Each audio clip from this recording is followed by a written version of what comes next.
Are you cruising through life not always knowing what direction you were headed? Let Live on Purpose with Dr. Paul Jenkins be your guide. Live on Purpose will give you insights into your life and show you how you can become the driver and captain of it. No more aimless wandering.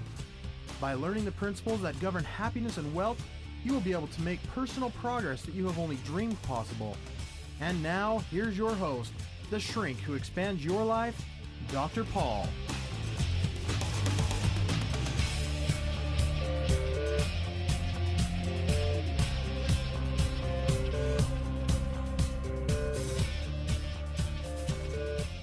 Hey folks, welcome back to Live on Purpose Radio. This is Dr. Paul, the shrink who expands your life. We've got another great episode of Live on Purpose Radio coming at you today.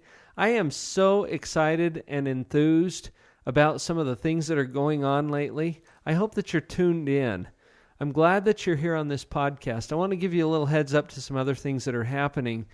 We have currently a parenting teleconference that's going on once a week.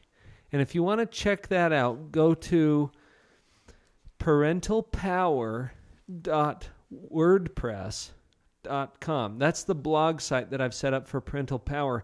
And I've been posting these calls. So you can actually click on the little thing there. It's just like Live on Purpose Radio. You can click on the audio icon and you can listen into the calls. What I'm doing with that is just trying to create an opportunity for parents to have a forum where they can have some discussion and we can answer some questions and talk about some principles and just help people with that important aspect of what they're doing. And then also I've got another blog. You can link to it right there through Parental Power. You can get to it through drpaul.org also. Here I am branching out onto the internet, which is kind of cool. But the other one is the Empower blog. Some of you are recipients of my weekly emails called Empower, which stands for Harnessing the Power of the Mind. And that is also now on a blog. So you can go on there and post your comments. You can do that for this radio show too. I am looking for and asking for more feedback. So if you like what you're hearing, if you are receiving value from the things that we're doing here at Live on Purpose Radio or at the other websites, please go on and feel free to comment. And even if you don't like it, post a comment about that. We'll accept contrasting points of view. But I want to put that invitation out to you because there's some exciting things happening along those lines. And I'm finding that the more people contribute and participate, the higher the value of what it is that we're putting out there. So let's help each other and support each other in doing that. Feel free to go browse those sites and see what you can find there and spread the word. We have a growing listenership here on Live on Purpose Radio, and it's just because of you. It's because of you sharing this show with people that you care about and spreading the word, and I appreciate that. So I wanted to get that out right up front. Hey, we've got an opportunity here today to have some fun discussion. I have a friend here with me in studio who has done a show with me before, but not here on the podcast. It was back in the days of on Producer Revolution Radio. And I'll introduce him now. This is Jeff Fabian. Hi, how you doing? I'm doing great. Thanks for joining me here, Jeff. No problem. I kind of roped you in here at the last minute today. Spur of the moment. Spur of the moment. So you're going to get some impromptu from Dr. Paul and Jeff Fabian. I had another guest lined up who will actually be joining us next week instead. We had a little scheduling change. Mm-hmm. So Jeff, you and I got together a little earlier this morning. We talked about some things that we'd like to include on today's show. But before we get into that, I want to give you a chance to just tell our listeners a little bit about who you are, what you do, where you're coming from. Just give us a little bit of the picture, the profile of Jeff Fabian. Well, I'm 21.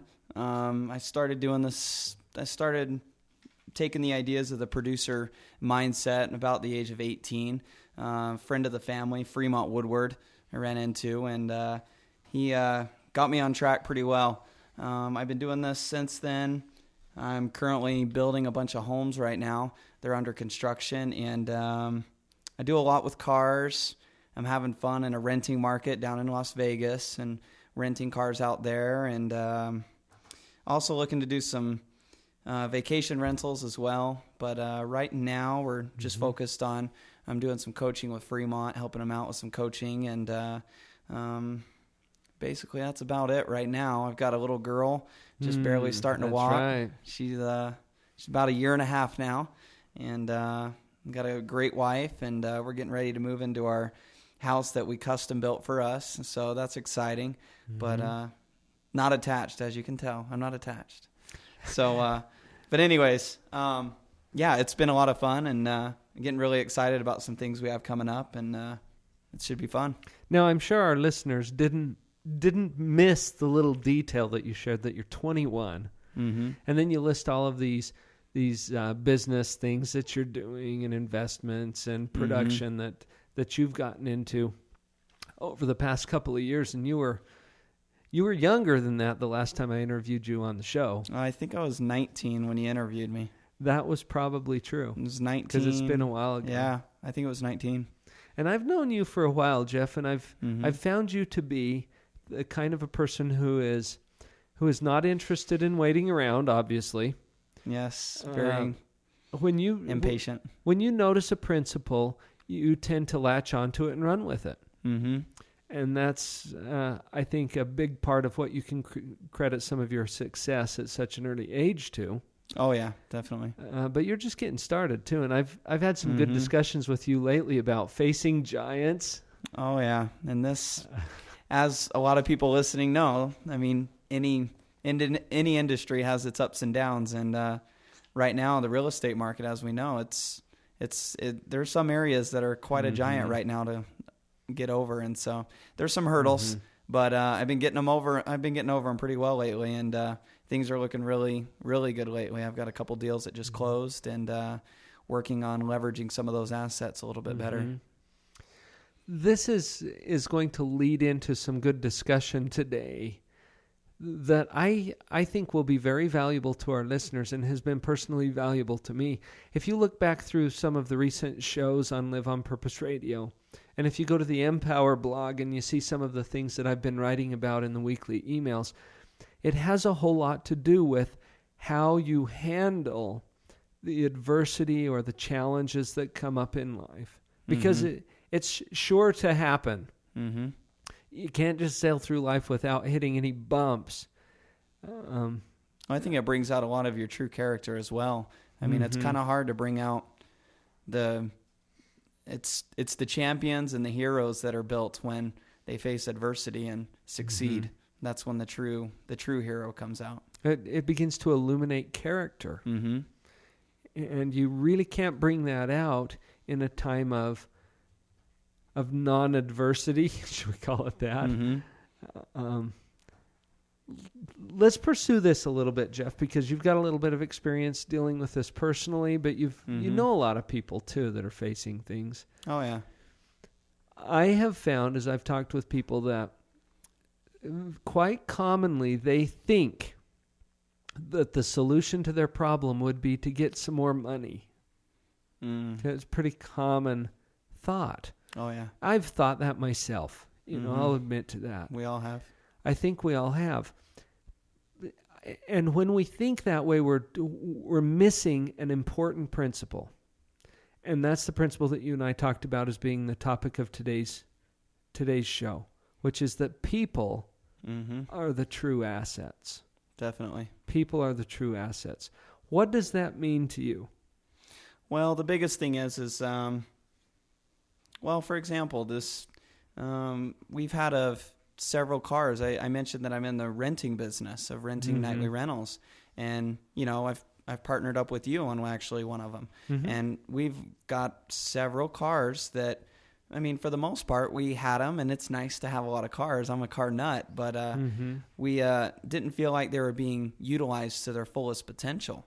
And so instead of throwing more money at the situation, we started thinking of, okay, what people do we know in the car industry and the car business and renting them and stuff like that. And I started doing some research, and, when it really came up to it, I have a person that I partnered with, and that has generated a great deal of value for us. And it's all about the person, because I also partnered with another person that was in the same industry, totally same business, same area and everything. And it was very unsuccessful. And it was a good tuition, because the tuition was a good tuition to remind me that it is about the people. The technique was the same they were doing. I mean, basically same technique, same marketing. I mean, they were a lot very similar, but when it really came down to it, it was the person behind the techniques that was really making one happen and one not. So let me make sure that I understand what you're talking about here. You had a situation with these vehicles where you wanted to put them to a more productive use. That's kind of the nice way of saying that it was sucking all the cash out of you, right? Oh, yeah. This is sometimes how you can monitor whether something is productive or not. If it's pulling resources away from you, it's probably not productive. So you wanted to put these cars to a better use that would essentially help you to pay for the vehicles, but also maybe create a little bit of cash flow for you. Yep. You found two businesses. I'm going to use the word business here. That'll work. For just a minute. You found two businesses in Las Vegas. They're both in Las Vegas? Yes, both. And they do essentially the same thing in renting out these vehicles. Yep. And these are higher-end vehicles. Yeah, we're talking Porsches, Mercedes. And lowest end car we have is probably a little four-door Mercedes sedan. But other than that, everything else is sports. So the basic idea is that people come into Las Vegas for their fun weekend or whatever they're doing there, and they want to rent a nice vehicle for the weekend. Something like that. Yep. Okay, so both of these businesses do that business. Yep. Same techniques, basically. Basically, yep. And you had very, very different experiences with these two businesses. Yes, very. What I heard you saying was that the difference was the people or the person behind each of those businesses. They were in, one of them was in a totally, it was very obvious that one of them is in a paradigm of abundance and that there's plenty to go around, and he loves competition. And the other one was more scarcity, keep things to myself, and I can't cut my revenue and stuff like that. And so when it really came down to it, the person with the greater paradigm of abundance has really come out very successful in this industry, and the other person has not been so successful. And so he's having a really hard time getting out of the position that he's in. But the other guy is, he's one of the biggest renting companies in Vegas. And so very successful person and very great to work with. Well, this might seem like a kind of a conclusion, but there's a person behind every business. Oh, yeah. Behind every company, behind every entity, there is a person. Definitely. Let's develop that a little bit more as we come on back. Okay. Stay with us. We'll be back.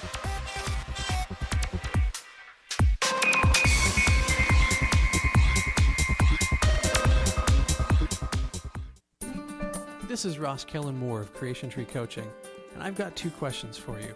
Who are you? What do you want? You see, I've figured out that you and I can absolutely create anything that we really want. But to do that, we've got to be absolutely clear on who we really are and what we really want. So what do you want? More financial abundance? More fulfilling relationships? A higher level of health and fitness? How about finding your work that allows you to create massive value for others in the way that you love most? Welcome to Creation Tree Coaching. We are the world's premier provider of abundance, education, and resources. We are here to help you create the life you really love. Begin now at creationtreecoaching.com. Check out our live teleseminar classes and podcasts. Get to know our coaches and schedule a coaching session. Explore training for your business and employees. Welcome to Creation Tree Coaching and a whole new world that you create on purpose. If the pile of books you want to read is growing faster than the pile you have read, then Abundant Reading Systems can help you. After taking Abundant Reading Systems course, I dramatically increased my ability to expand my knowledge in a much more efficient way. My fastest test today was in the 7,000 words per minute. I highly recommend this program from what I've seen it do for other people who've been through the entire program and from what I've seen in myself today. I've teamed up with Abundant Reading Systems to offer a single-day intensive speed reading workshop that will at least double your reading speed, guaranteed. This belief started to grow inside of me that I thought, I can really do this. I can read, as fast as I let myself read.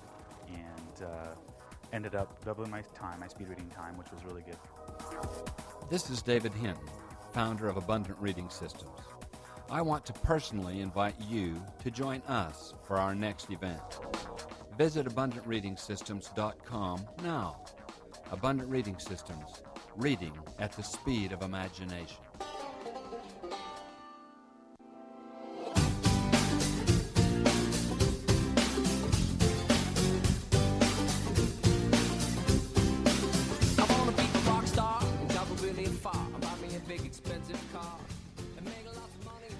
So, as we were developing this topic, Jeff, there was a comment earlier that I made that a lot of times people believe that money is going to solve their problem. Or another version of that is, gosh, if I just had X number of dollars, I could do this. I could make this go away. I could do this. I could whatever. Yeah. Now you're grinning. You've heard that before. You've said that before. You've thought that before. Several times. And you've had some realizations about that. Oh, yeah. I've got a couple of things I want to share about that too, but why don't you share some of your experience with that? Well, the biggest thing too is when I get into a situation like that where I'm starting to think if I had more money, or if I had more money to do this, or if I had more money to fulfill that opportunity that I wanted to go after, it's put me in a position to where then the next question is I stop, reframe for a minute, and okay, what do I have, instead of thinking if I had more money, what do I have in my control right now that I could utilize to do what I want to do to fulfill this opportunity? And then I kind of stop, think about it for a minute. What can I leverage in my own human life value that I currently have at the time? Because a lot of people don't really look at themselves. When they're looking for more money, they tend to look other places except for within themselves first. Mm-hmm. So it's kind of a default. Always the best place to look, isn't it? Mm-hmm. To start with, because it's you just kind of glossed over a word that gets thrown, or a phrase that gets thrown around a lot. Human life value. Huge. I think we ought to talk a little bit about that for a minute. In fact, I just taught a client this morning about this concept of human life value. Some people get all offended when we talk about human life as having a value. Mm-hmm.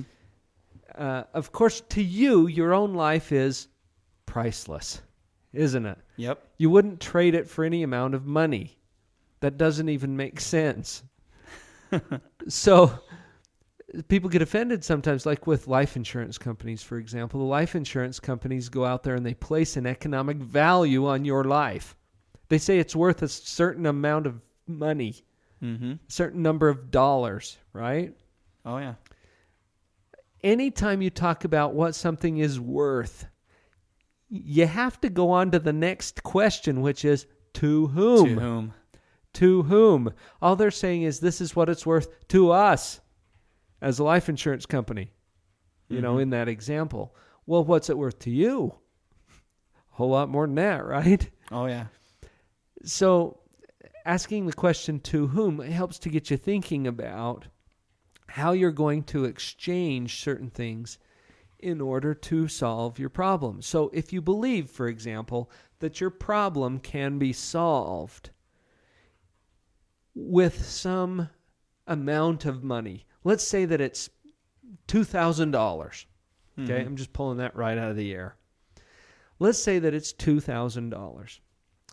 Do you believe, Jeff, just pretend like you're a client or something for a minute, okay? And you think that $2,000 is going to solve your problem. Okay? Do you believe that the $2,000 that will solve your problem exists?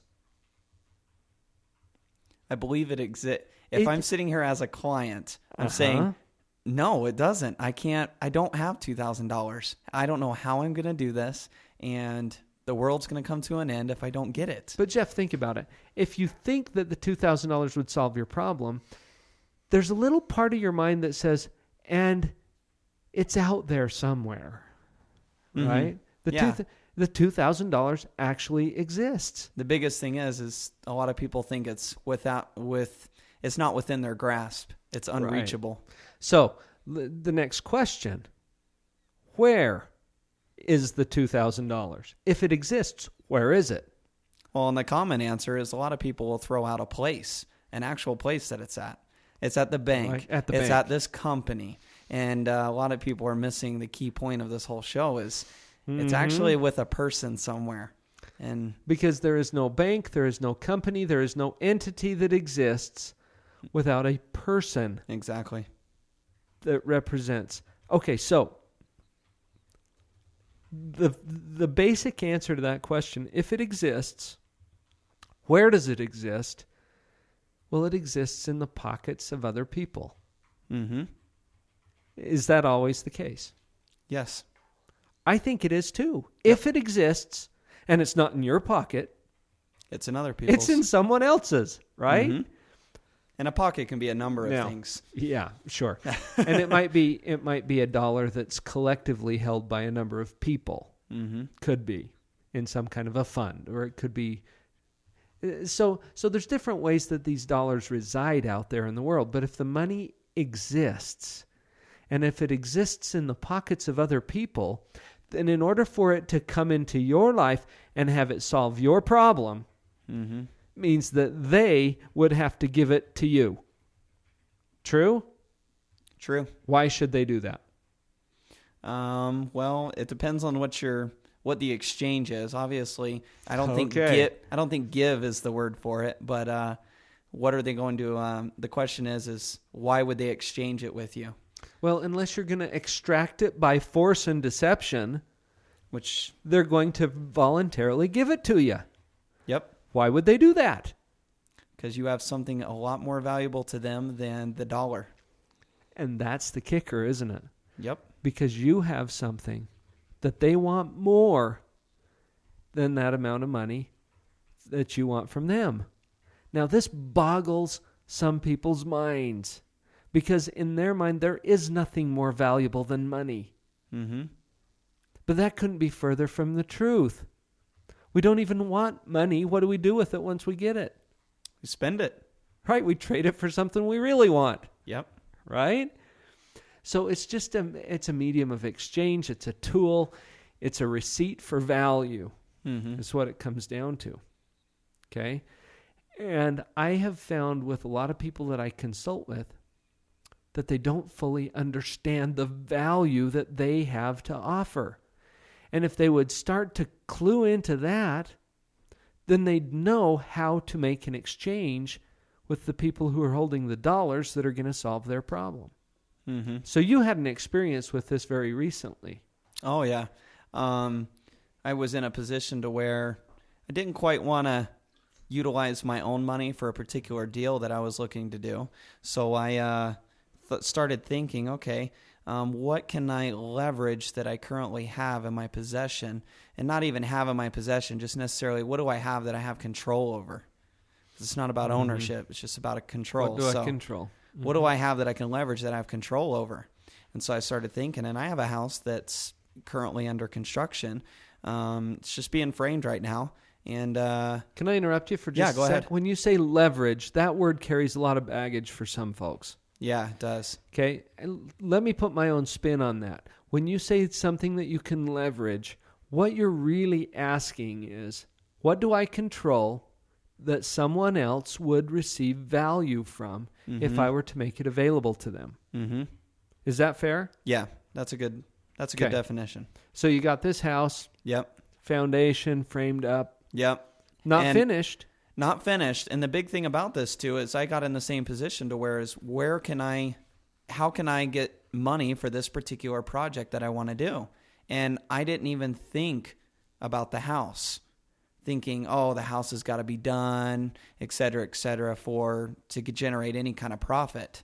And that was definitely far from the truth.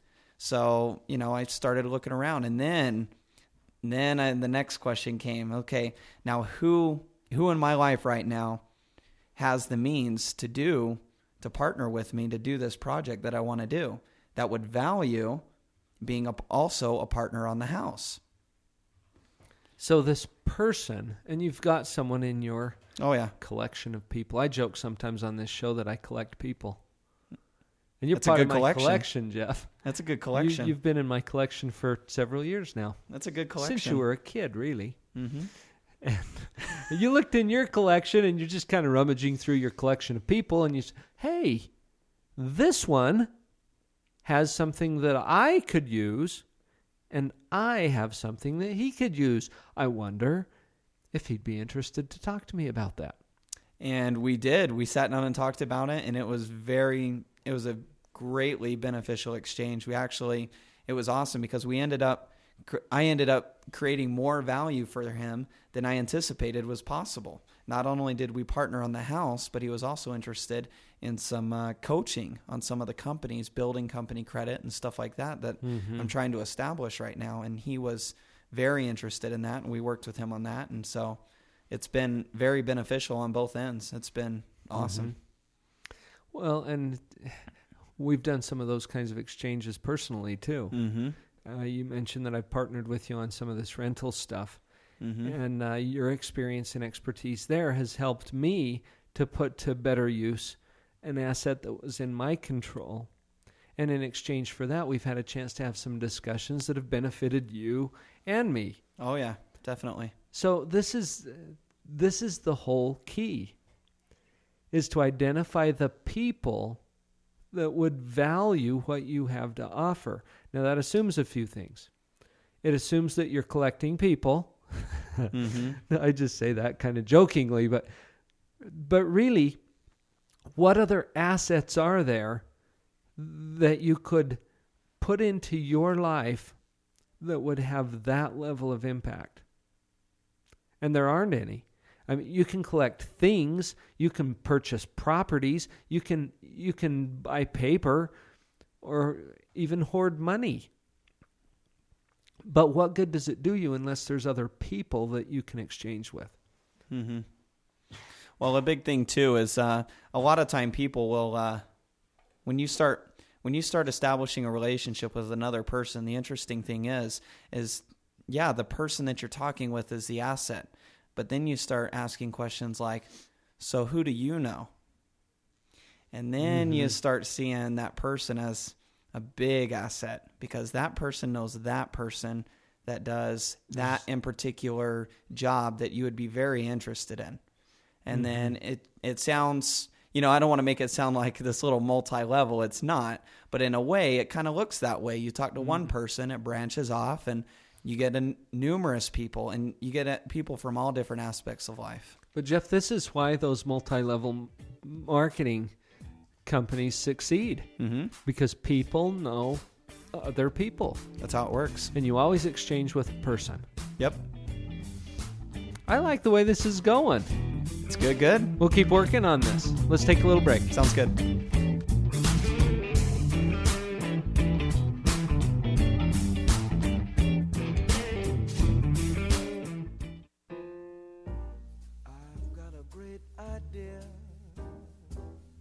This is Shay Larson, IdeaOrbit.com, with the World of Ideas Report.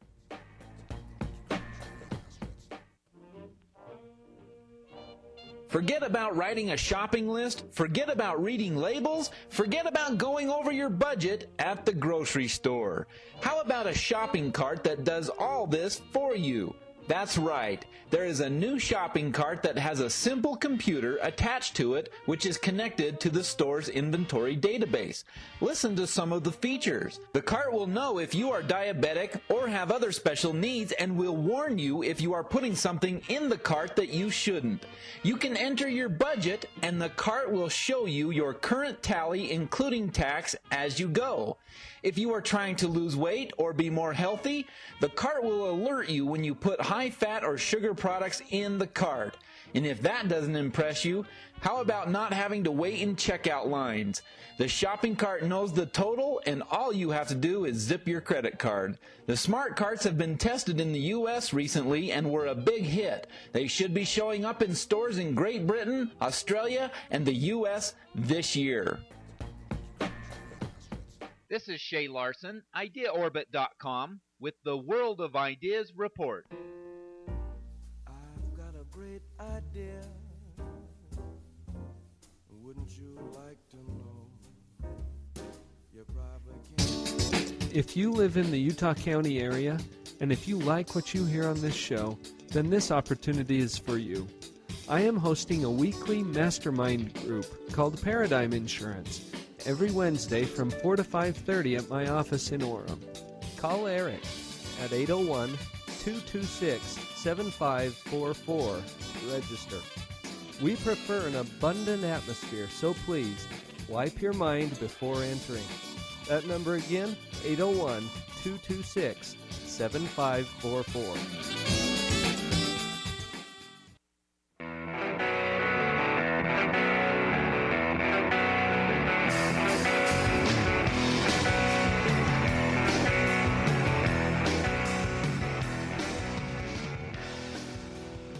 We're just listening to the World of Ideas report. I love what Shay Larson is doing with this. Thank you, Shay, if you're listening. You're doing some neat stuff because that's inspiring to me. Yeah, that is really cool. That's the first time I've heard that one. Mm-hmm. That's the first time I've heard any of them. I hear them the first time when I listen to the podcast as we're creating it, and it just reiterates the importance of what we're talking about here. That people are assets. It's people who have ideas and then turn those ideas into something that someone else is going to value, and then you can make an exchange. Well, that's a big topic that kind of gets skipped over too. Is when people think about money, they think of it as being a dollar bill on the table somewhere, and like this idea, that idea isn't anywhere printed on dollar bills or anything. It's an idea that exists in someone's head. And so until the exchange is made to bring that out into the world, the money's not even there.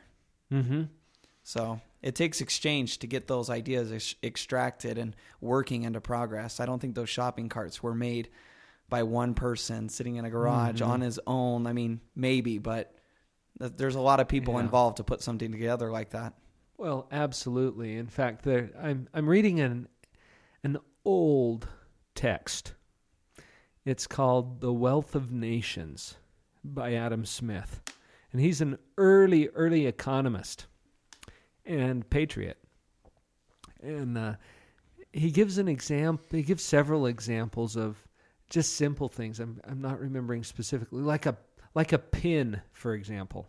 Okay? A little straight pin, a little metal straight pin. I think one of his examples, actually, I do remember, was a pencil. Or a pencil. It was a pencil. And what goes into actually creating a pencil?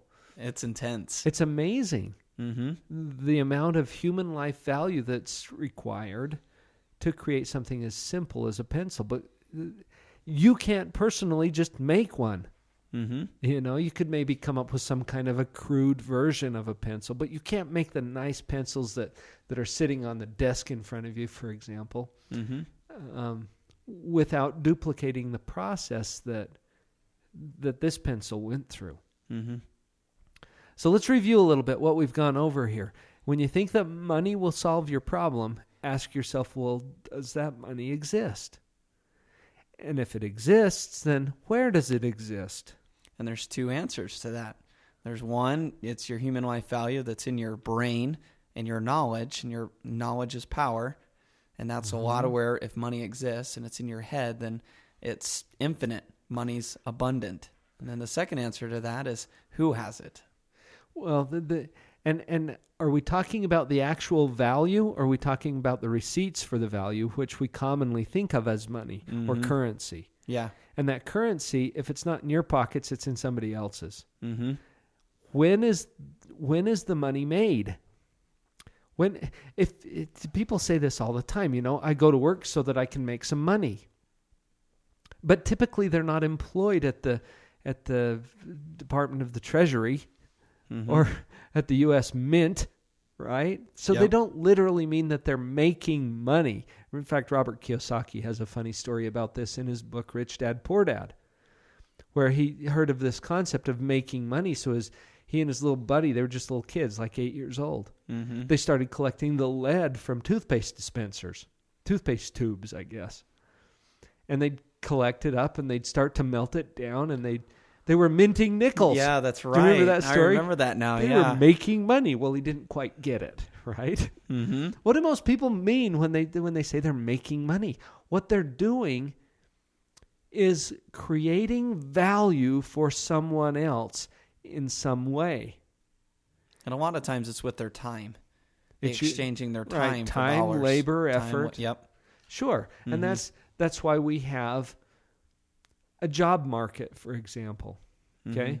There are people out there who value your time and labor, and they will give you these receipts if you will trade your time and labor to help them accomplish whatever it is they're trying to do. Mm-hmm. You and I both had a common experience in the labor market as we worked in a ladder factory. Oh, yeah. We've talked about that a little bit. Hal Good Wing, times. a wonderful entrepreneur. Oh, yeah. Just very a successful. fantastic, inspiring man, has a company called Little Giant Ladders.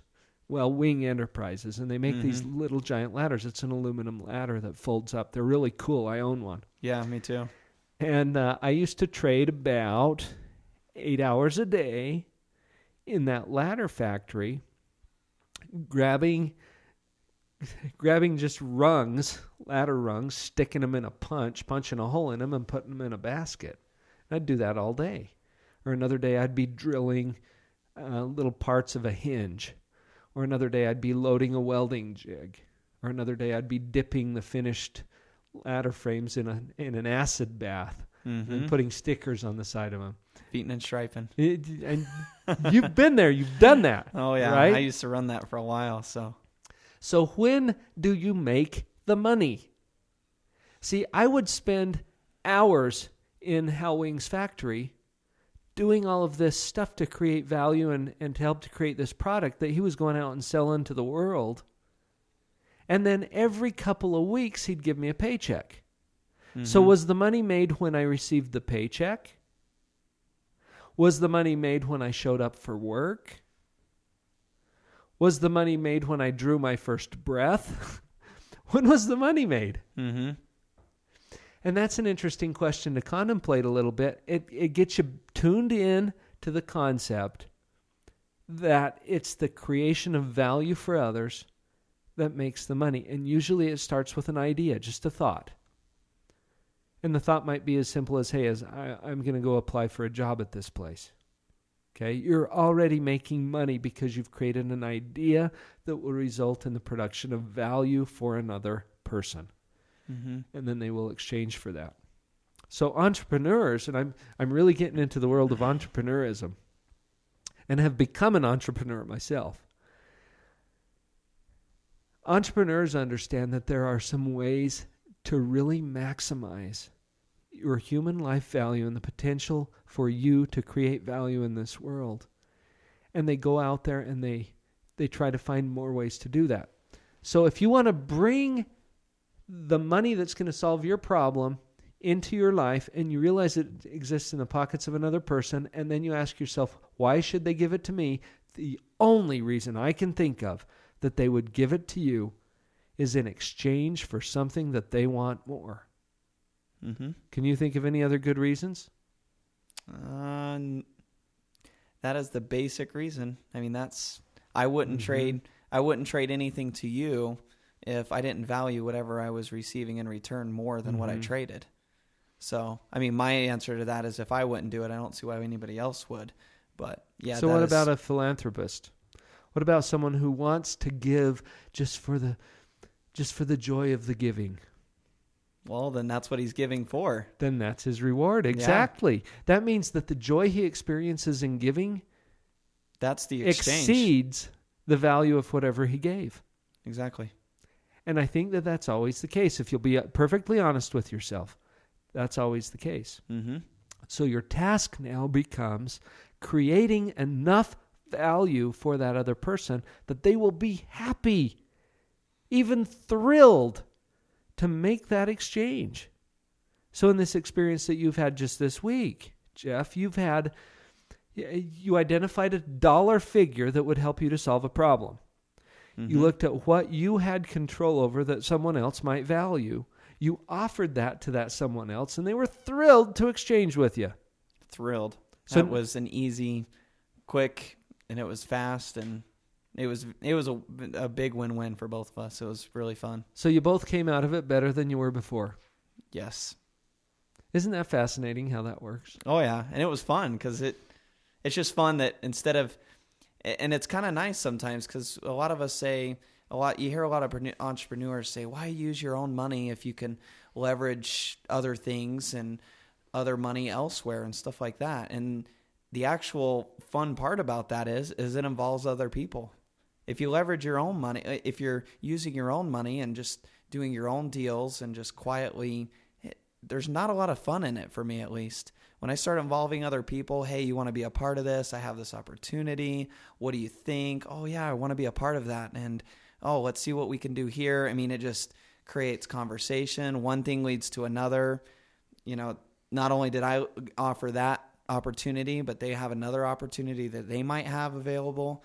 And it's just this ongoing process that doors just start opening up once you start having conversations like that.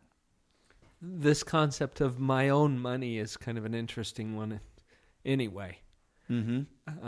When you say it's my own money, all you're saying is that you've already received these receipts for something that you did before. Mm-hmm. Usually if you're using other people's money, you've heard that phrase before, Mm-hmm. OPM. Yep. If you're using other people's money, what it means is that you're receiving the receipts before you deliver the value, or it's a receipt for a promise of value. Yep. It represents a liability on your balance sheet. Mm-hmm.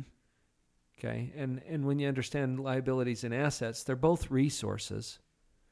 It's just how you utilize But them. the timing of the value delivery is different. Mm-hmm. So if the dollars are already in your pocket, it means you already created the value, or you've promised it. And if you've promised it, then you better make sure you deliver, right? Definitely. Mm-hmm. So some people think that the bank has a lot of money. What do you think of that? I would just say they're a middleman of holding on to it for other people. I mean, So they don't who's- have a lot of money. If you And that's check the point. if you check their balance sheets, your money doesn't show up as an asset. It shows up as a liability. As a liability. It's a promise to pay, just like what we're saying. A promise to add value into your life That's right. by giving them the opportunity and giving them the stewardship over your money. Mm-hmm. So it's not the bank that has the money. It's people. It's the people. It's still the people. Mm-hmm. And it always comes back to a person. What this suggests to me is that one of the most important things we could be involved with is creating and establishing and strengthening relationships. Would you agree with that, Jeff? Yeah. The biggest thing about that, too, is a big technique to that is check your emails, check your cell phones. Go through those, call up those people, establish those relationships again, and get those relationships back into your life and see what they have to create value for you and see what you have to create value for them. Exactly what you have to offer them. Stick with us, one more segment. And when you pray for strength to help you carry on when the troubles come your way. This is Dr. Paul. You've heard me talk about a lot of things on this show, and I've interviewed some pretty amazing guests. I love what I do, and one of the nearest things to my heart is my role as a husband and father. I've worked a lot with others who place a strong emphasis on family, and I feel this is my primary purpose, to help others save and enrich their key relationships. It's in this spirit that I invite you parents to join me for a free weekly dose of parental power. Register for this free teleconference at drpaul.org or send me an email at drpaul@creationtreecoaching.com. You will receive an email with the call-in number and access code. The calls are live every Tuesday morning from 11:30 to 12 o'clock Mountain Time. I'd love to be part of your parenting team.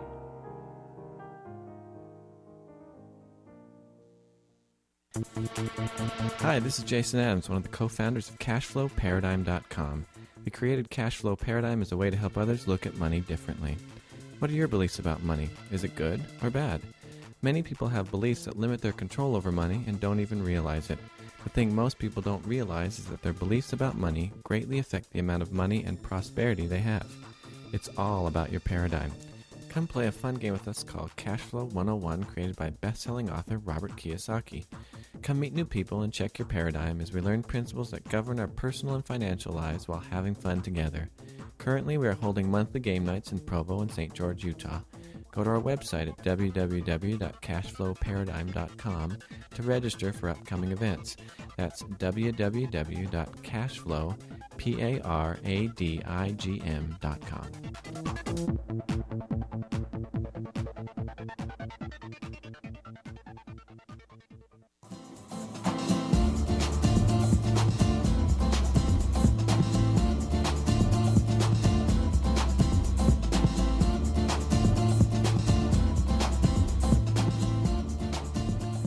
So people sometimes sit around and they tally up what they've got, take a little inventory, right? And if you go to a financial coach, which I'm not, by the way, I don't want anybody to confuse what we're talking about here today with financial advice. Yeah. But we're talking about a principle that's going to help you nail this down when you understand that people are the real assets. People are assets, not things, not money. But people. People are the true assets. And a lot of times we'll inventory our assets. And we'll make a little list of, well, here's everything that I have. Mm-hmm. What if you were to do that with people? What if you were to make a list of who you have in your network? I've done that several times. And every time I do it, it comes out very profitable. It's a really good revealing experience. I mean, it's pretty powerful. You start listing those and names start coming up and, oh, I wonder what this person's doing. I wonder what this person's doing. And you go through those lists and you just start making old connections and even new connections through old people. And I mean, It's just this big whirlwind of connections, of opportunities and exchanges that are happening, and you get in the mix of it, and it's pretty exciting. Mm-hmm. Well, Jeff, you've been aware for a while as I've done this podcast, for example, and I just say from time to time that I'm collecting people, and I have guests on this show that are just phenomenal. They teach me so much, including yourself. And it's just so cool to have these kinds of discussions, and this is part of the value of the podcast for me. But I do an inventory every once in a while. Who do I have in my network? Who's connected to me? What can I do to create value for them? And I'm asking those questions a lot, but I have another list too. It's a hit list. Okay? Now, don't anybody call the FBI or anything. It's not that kind of a hit list. It's a hit list of people I want to have in my collection. And I have had people on there in the past that I was thinking, oh, if I could only have a relationship or an association or something with that person, that would be really cool. Just having them on a mental list of people that I want to bring into my collection puts me in a position to start looking for opportunities to create value for them, which eventually brings them into my list. There's a few people that I still haven't collected, but most of the people who are on that list are now in my collection. So you just go through the podcast episodes. You know, Leslie Householder, for example. Leslie, if you're listening, thank you for all of the value you've created for me and other people. The author of The Jackrabbit Factor. She's phenomenal. I consider Leslie a friend.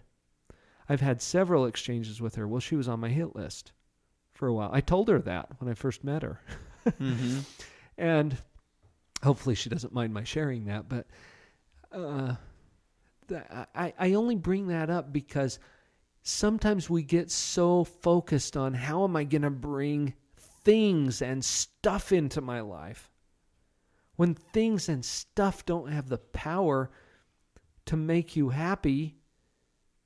And it's really your core relationships that are going to mean the most to you. Keeping that as a priority is going to help you to create and live the life that you love. What if you were to apply the same kind of effort into bringing people into your life? Because if you have the right kinds of people in your life, what are the possibilities that you're going to fail economically, for example? They're not high, that's for sure. If Well, you have the right people behind you, you have a very high success rate. I mean, because it's about the people. And I heard a quote from, I don't remember who said it, but I heard it from Stefan, and it was something in the nature of, there's too many mistakes in the world to make, so why do you have to make them all?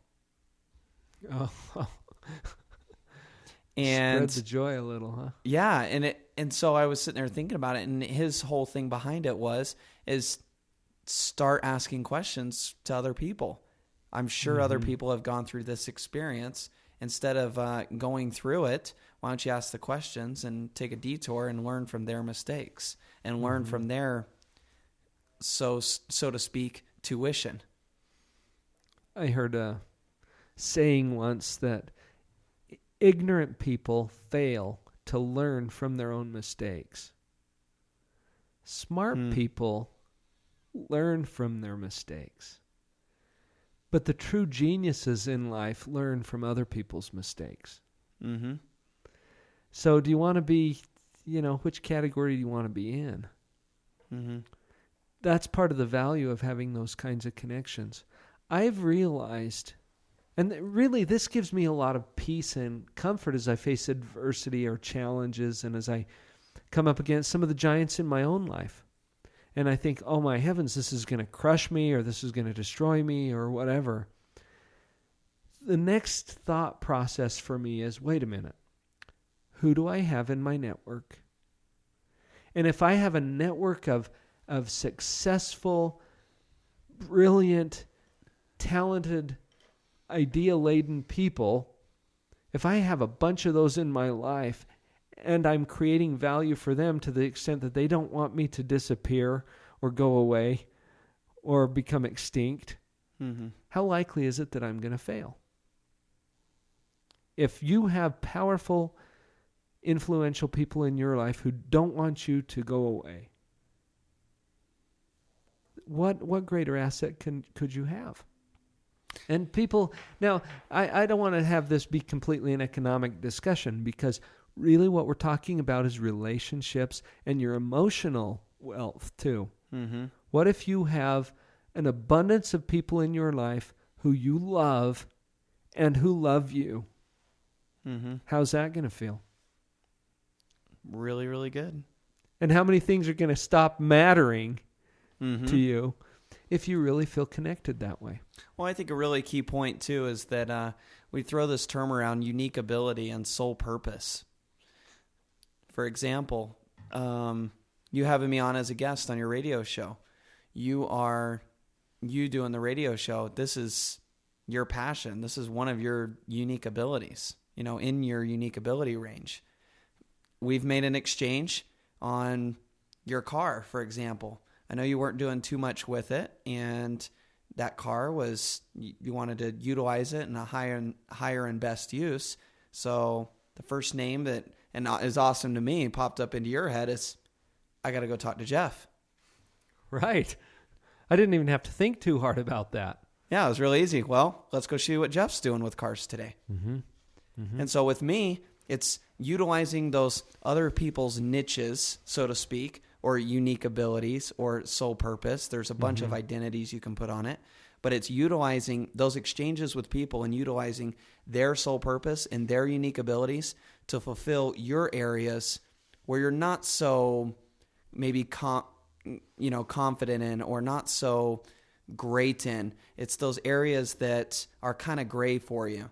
And it gives you more time to stay in that center point of your life of your unique ability and your sole purpose. Because if you're out wandering out into these gray areas of your life that you don't really understand, how much value are you really creating? Mm-hmm. If you're out in the gray area, how about stay in your unique ability, create the most value for the most people that you possibly can, and the stuff that you don't quite understand, make some exchanges with other people. That's their unique ability. Let them deal with those opportunities and set up an exchange that way. if you get very far out there on the fringes into the gray area, as you called it, you're probably making the problem worse. Mm-hmm. Because your incompetence in some of those things means that if you're engaging in that activity, it's going to make a bigger mess. Mm-hmm. And I've learned that through some difficult experiences too. A lot of people think We that all have. I can do it all on my own. One of those people that I can do it all. I don't need anybody, or I don't need's the wrong word, but I prefer not to have anybody to do anything. I can do it all. And that's the secure way. It doesn't seem so secure to me if you don't know what you're doing and you're going into something. It doesn't make sense to me, really. It's also kind of selfish. It is. That very whole selfish. do-it-yourself because if you're going to do it all yourself, you're not going to give someone else an opportunity to do that. Mm-hmm. And they might even be better at it than you are. Mm-hmm. Well, what if everybody did that? Well, that means nobody's going to be coming to you for your particular skills and expertise. Mm-hmm. Nobody's going to be offering you an exchange for your passion and your skills and your expertise. Mm-hmm.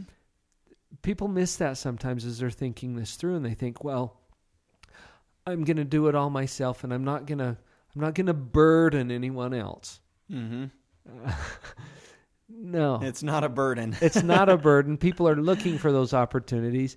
Provide them. Vicki and I had a great experience with this a couple of years ago when our house was in need of a coat of paint. Now, I'm capable of painting our house, right? But there's a family in our area that just lives about a block and a half away from us that we're aware of. One of the kids was friends with one of my kids.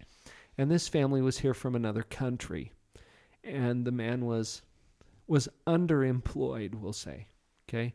What does he do? He's a painting contractor. And he's That's looking convenient. for ways to feed his family. Mm-hmm. Now, I could spend a Saturday painting the house, or I could spend that Saturday playing with my kids and give him an opportunity to paint my house, exchange for him with him for that, so that he can feed his family better. I mean, this and is you just, can play with your kids, which is more valuable to you than painting the Right. house. and be in a better position to get back to work the next week Mm-hmm. to do what I really do well. Yep. Which isn't painting houses. I By really the don't way. want to talk about painting houses right now, but Okay. That's a sensitive that's one. what I'm doing right now. That was all day yesterday. Well, Jeff, we're getting to the wrap up here. I want to give people a little heads up as to some other things that are coming up. We've talked a lot about relationships. Next month on March 20th through 22nd, we at Creation Tree Coaching are hosting a couples retreat. And Jeff, you've attended some of our couples events in the past, and the Marital Magic they're stuff. awesome. And I want to just give a plug for that. If you're interested, it's a 2-day, 2-night retreat at the beautiful Homestead Resort up in Wasatch County in Utah. In Midway, it's very near some of the Olympic venues for the 2002 Olympics. We've got a power lineup for that retreat. We're doing 2 days of seminars with 9 of our Creation Tree coaches who are bringing their skills and expertise to the table. So if you're interested in that, give Eric a call at 801-722-4848. And other than that, feel free to visit our websites and browse around, creationtreecoaching.com, drpaul.org, some of the blog sites that I referred you to earlier. We've got a lot going on, so I want to give you a heads up to that. Jeff, thank you No for problem. joining me here today. Pleasure, as always. Fun discussion. Everybody go out there and live on purpose. We'll catch you again next time.